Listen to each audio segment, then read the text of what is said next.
每天看他都还是会有这种感觉。一切都从他开始。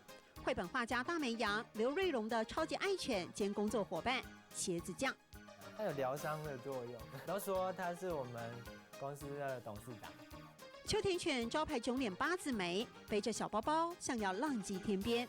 茄子酱活跃在刘瑞荣笔下，号称文创疗愈系最佳小生。我常常跟小朋友说，这本书是疗愈系的。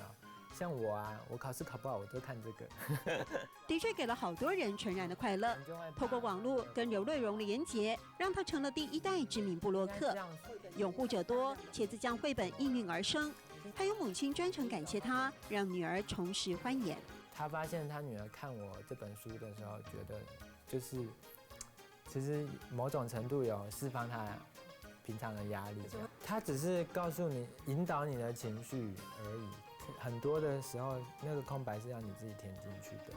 茄子酱的效应也激励很多后进，期盼刘瑞荣母鸡带小鸡。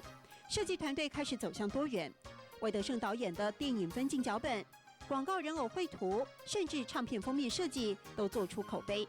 我们针对不一样的设计个案，要做不一样的事情。原创者的心血最怕被仿冒，这一点刘瑞荣极度豁达。他说，这才能刺激突破。